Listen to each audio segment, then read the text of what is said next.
अस्सलामुअलैकुम जी, बासित अली हाजिर है आपकी खिदमत में। अभी टेस्ट मैच ख़त्म हुआ है और इंग्लैंड की टीम या बेसबॉल, किस पे बात करें। आपने सवाल भेजा बिग बैश के लिए, रिजवान और बाबर के लिए, उस पर भी बात करते हैं। पहले थोड़ी सी बात कर लेते हैं टेस्ट मैच में। पहला टेस्ट मैच भी आपने देखा 2 दिन में ख़त्म हुआ, दूसरा टेस्ट मैच ऑलमोस्ट 4 दिन में ख़त्म हुआ। कल इंग्लैंड के 6 आउट हो चुके थे अपने बेसबॉल स्टाइल में, क्रिकेट खेल रहे थे। और अब तो बॉलिंग भी बेसबॉल स्टाइल में, फील्ड प्लेसमेंट भी बेसबॉल स्टाइल में। Baseball means T20 style. इसका क्या इंग्लैंड को फ़ायदा हो रहा है, नुकसान हो रहा है? 3 वर्ल्ड टेस्ट चैम्पियनशिप हो चुकी हैं, तीनों इंग्लैंड में होते हैं फाइनल, लेकिन इनकी टीम नहीं आती है। तो इट मीन्स कि इन्हें नुकसान हो रहा है, फ़ायदा नहीं हो रहा। बैट शॉट मार के आउट होते हैं,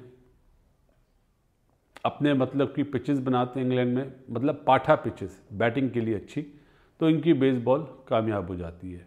अमूमन छोटी टीमों के सामने ज़्यादा कामयाब होती है, बनिस्बत Australia, India, New Zealand, South Africa के सामने नहीं होती है। तो लॉन्ग टर्म प्लानिंग अगर आप बात करें तो ये इसका कोई फ़ायदा नहीं है। क्यों मैकलम जिस टाइप का बैटर था, 300 करे हुए उसने टेस्ट मैचेस में, वो वही चीज़ इम्प्लीमेंट कराना चाह रहा है इंग्लैंड वालों से। सिवाय जो रूट ने लास्ट टाइम जब इंग्लैंड आया था उसने अपना स्टाइल चेंज करा, और आज बेन स्टोक ने और विल जैक ने जिस तरह बैटिंग करी है, तो इससे तो साफ जाहिर हो रहा है कि आपको टेस्ट मैच की तरह ही खेलना पड़ेगा। अब आप मुझे ये मत बोलिएगा स्मिथ ने भी तो 6 बॉलों में 16 रन बनाए, वो तो अड़ी में बनाए। 65 रन का टारगेट था, इतना वो नहीं था, 2 आउट कर लिए थे। बॉलिंग भी और बैटिंग भी बेसबॉल स्टाइल नहीं चल सकता, छोटी टीमों के सामने चल सकता है। मेरा ख्याल है कि सेशन टू सेशन नहीं खेल रहा है। आप ये देखें, कल जिस तरह 4 विकेटें 4 विकेटें जिस तरह ऑस्ट्रेलिया की उन्होंने बैटिंग करी, वो बस ये चाह रहे थे ये वाला टाइम हम गुजार दें, और जब लाइट्स ऑन हो तो हम चाहेंगे कि इंग्लैंड खेलने आ जाए। वो उसमें कामयाब हुए। जैसे लाइट्स ऑन होती है पिंक बॉल में हमेशा मुश्किल होती है। तो मेरा ख्याल है कि McCullum and company test cricket को इज्जत नहीं दे रही। वो चाहती है बस जो लोग देखने आए वो तालियां बजाएं। तालियां जीतने के बाद बजें, वो ज़्यादा अच्छा है। हारने के बाद तालियां कौन बजाता है? तो ये मेरा पॉइंट ऑफ व्यू था। नसीर ने 5 आउट करे, लेकिन मिचेल स्टार्क इनसे संभल ही नहीं रहा। 2 मैचों में हीरो बना हुआ है, और मेरे ख्याल है मिचेल स्टार्क ने उड़ा दिया है। आज देखा बेन स्टोक की बैटिंग और जैक की बैटिंग, अच्छा लगा कि शायद ये पार्टनरशिप और कर लें, लेकिन नहीं कर सके। डेफिसिट पहली बारी का ही इतना ज़्यादा था कि 65 रन की लीड थी। हाँ, ये रन्स अगर 165 या 180 रन होते तो माइट भी हो सकता था कि कोई ब्रेक थ्रू मिले जल्दी, फिर इस तरह की शॉटें भी नहीं लगती। आज आप देखें, एटकिंसन ने 2 आउट करे, कौन सी जगह पे बॉल करे उसने। अब ऑस्ट्रेलिया की तरफ एक T20 स्टाइल का प्लेयर ट्रेविस हेड है, जो अब ओपनर बन गया है। लेट्स सी पिछले अगले मैच में ओपनिंग करेगा या नहीं, कमिंस और हेजलवुड खेलेंगे या नहीं। लेकिन जो ऑस्ट्रेलिया ने प्लान करा था उसमें वो कामयाब रहे, उन्होंने बेसबॉल को उड़ा दिया। अभी भी नहीं सोचेंगे मैकलम एंड कंपनी, तो मेरा ख्याल है बहुत मुश्किल हो जाएगा इनका। बड़ी टीमों से हारते हैं, अपने घर में सीरीज़ ड्रॉ करा लेते हैं। भाई इंग्लैंड के बारे में कभी भी आप बात करते हैं तो बोलते हैं जी बॉल सीम होता है। अब तो सीम भी नहीं होता, पिचेस ऐसे बना देते हैं, बस वो आसरा लेते हैं बादल आए बॉल सीम कर जाए। या 145 प्लस के बॉलर, पेस से बैटर आउट नहीं होता, जो डरपोक बैट्समैन होता है वो आउट होता है।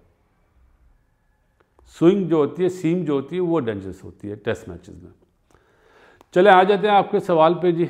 बिग बैश के लिए आपने कहा भेजा सवाल रिजवान का और बाबर का, कि बिग बैश से क्या फ़ायदा होगा वर्ल्ड कप के लिए।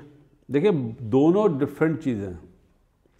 सबसे पहले तो बाबर और रिजवान का जो खेलने का स्टाइल है वो डिफरेंट है। एक ड्राइवर है, एक कट पुल का प्लेयर है।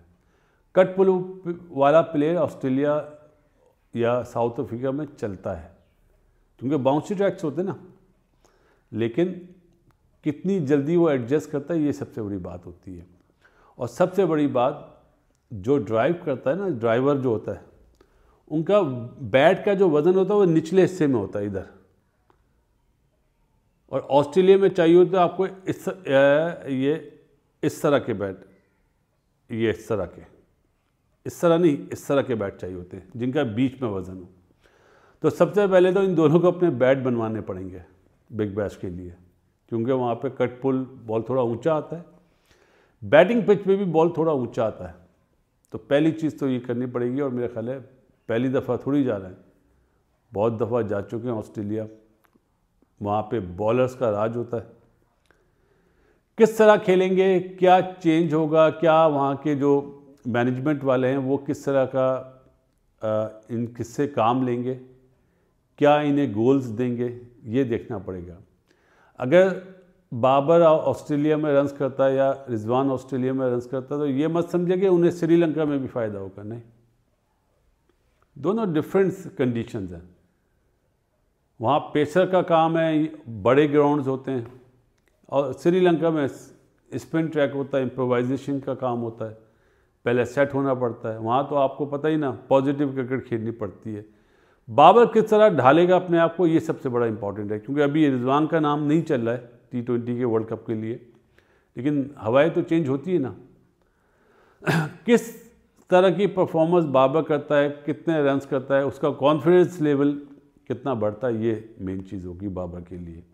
रन्स जब करता है इंसान तो कॉन्फिडेंस बढ़ता है। रन्स वो वाले जिससे मैच जीते जाएं,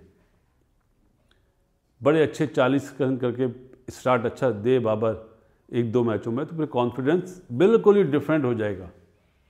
फिर वो श्रीलंका में सबको संभाल लेगा, और हाँ, श्रीलंका में सबको संभाल लेगा, चाहे बड़ी से बड़ी टीम आए। और अगर यहाँ पे अच्छे रन्स नहीं बने तो फिर उसको डिपेंड करना पड़ेगा, जो ऑस्ट्रेलिया आएगी होम सीरीज़ खेलने हमारे पास वो, और श्रीलंका से जो 3 मैचेस हैं। लेकिन मेरे हिसाब से सबसे बड़ी चीज़ है कि टेक्निकली और टैक्टिकली 2 डिफरेंट चीज़ें। टेक्निकली नहीं, टैक्टिकली फेस करना पड़ेगा ऑस्ट्रेलिया में बाबर को, और रिजवान को कौन सा नंबर मिलेगा ये देखेंगे। बिग बैश की जो फ्रेंचाइजीज़ हैं वो इन्हें किस नंबर पे खिलाती हैं। आपने सवाल एक और भेजा कि किसी ने कहा कि इन दोनों ओपनर नहीं बनते, मैं इस चीज़ पे जाता ही नहीं हूँ मेरे भाई। पाकिस्तान में कोई भी ओपनर बन सकता है, कोई भी मिडिल ऑर्डर बन सकता है, सिर्फ हवाएं चेंज होने का फ़र्क होता है। बाकी जिन्होंने बनाया था उन्होंने मिस्टेक कर दी थी। अब लेट्स सी कि माइक हैसन एंड कंपनी क्या सोच रही है। बिग बैश में रन्स करने का फ़ायदा, कॉन्फिडेंस लेवल आपका हाई होगा, आप एक बिल्कुल ही नई दुनिया में आ जाएंगे, और अल्लाह ना करे अगर रन्स नहीं हुए तो आप बहुत ज़्यादा डिप्रेस हो जाएंगे। ये आपका सवाल था जिसका मैंने जवाब दिया। लेकिन इन्हें बैट सिलेक्शन करनी पड़ेगी, अपनी बैट की, बैट नहीं, बैट की, BAT बैट की सिलेक्शन करनी पड़ेगी, और वहाँ पे थोड़ा हल्के बैट से खेलना पड़ेगा बनिस्बत एशिया के। चलें, ये था आपके सवाल का जवाब। बाकी ऑस्ट्रेलिया ने उड़ा दिया जी, और मेरा ख्याल है कि अभी भी नहीं समझेंगे। अगर यही सोचेंगे कि हम जो आवाम आ रही है मैच देखने के लिए उन्हें एंजॉय कराएं, तो फिर एंजॉय कराते रहें। इनकी टेस्ट क्रिकेट का टाटा बाय बाय हो जाएगा। अभी नहीं, आइंदा 3-4 महीने में और हो जाएगा। मिलते हैं जी। इस दुआ के साथ दुनिया में जितने लोग बीमार हैं अल्लाह ताला उन्हें सेहत दे। बासित अली की तरफ से अस्सलाम वालेकुम। बॉलर्स को फ़ायदा होगा बिग बैश में बनिस्बत बैट्समैनों के। अल्लाह हाफिज़।